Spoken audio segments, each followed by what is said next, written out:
And now, the best 60-ish seconds of your week. And another day, another hotel room. Last week it was Dallas, and this week it's Boston, and an awful lot to talk about. Most notably, the raid on President Trump's home at Mar-a-Lago. Look, the Department of Justice has been weaponized and politicized in ways that should frighten every American. Because it is true that if they can do it to President Trump, they can do it to anybody. They did it to my congressman, Scott Perry, this week. Apparently he was on vacation, and the FBI shows up at his door with his family demanding his cell phone, something they easily could have asked his attorneys for. And so now we are told that, well, maybe according to the Washington Post, there were documents related to nuclear weapons. Well, let's see the documents. That's what President Trump is calling for. And the Democrat left continues to tell us, oh, well, this was signed off on by a federal judge, the thought being that ergo it must be okay. Take a look at who that federal judge was, the conciliati for the Epstein perverts, and a guy that had been a big promoter of Barack Obama when he ran for president. That's who's signing off on these warrants. The thing at Mar-a-Lago, I believe, will boomerang in big ways because the American people fundamentally understand what's right and what's wrong. And this is yet another nail in the political coffin of the far-left Democrats this fall. And as I'm taping this, the House of Representatives is getting ready to vote on the, get this, Inflation Reduction Act. I mean, what a joke. The titling of this bill is as outrageous as you can possibly imagine because not only is it not going to reduce inflation, it will significantly contribute to it. It's going to raise taxes. Think about that. Raising taxes in an inflationary period is the worst sort of economic policy, but we've got to spend.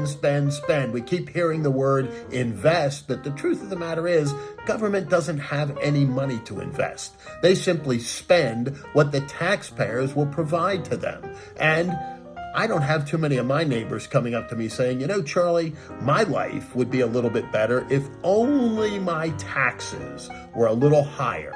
Now, the truth of the matter is that virtually every real American family today is struggling to make ends meet and is trying to reduce their spending, tighten their belts rather than increase it. Government ought to take a page from them.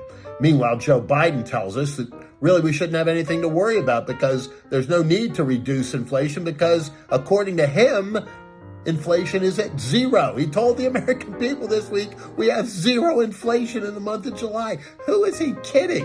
It was greater than 8%. Now, you understand that he's got some cognitive problems, but that takes this to a whole new level. But maybe it really doesn't, because the woke left has been asking us to redefine everything. And that is really at the heart of the problem. Real words have lost their meaning. The truth has gotten lost in the shuffle. And we've got to get back to hard facts, real truth, and paying attention to just being honest. And finally this week, because I want it to be a little quicker than usual, a sad note. The world this week said goodbye to David McCullough, the two-time Pulitzer Prize winning author and historian, a native Pennsylvanian. They named the 16th Street Bridge in Allegheny County after David McCullough some years ago. He was also awarded the nation's highest civilian honor, the Presidential Medal of Freedom, by President George W. Bush. In addition to his great works on Teddy Roosevelt, the Wright brothers, the Brooklyn Bridge, and Harry Truman, and most notably John Adams, McCullough had an incredible legacy to leave in terms of his work in history and American culture. A really wonderful guy. I had an opportunity to spend some time with him through the years. A warm, likable, brilliant man who spent much of his time in Spruce Head, Maine, a little island near where my folks lived, and there wasn't much there except for his gorgeous house on the rock-bound Maine coast. The world will long remember and always love David McCullough. May he rest in peace. And for now, that is the best 60-ish seconds of your week.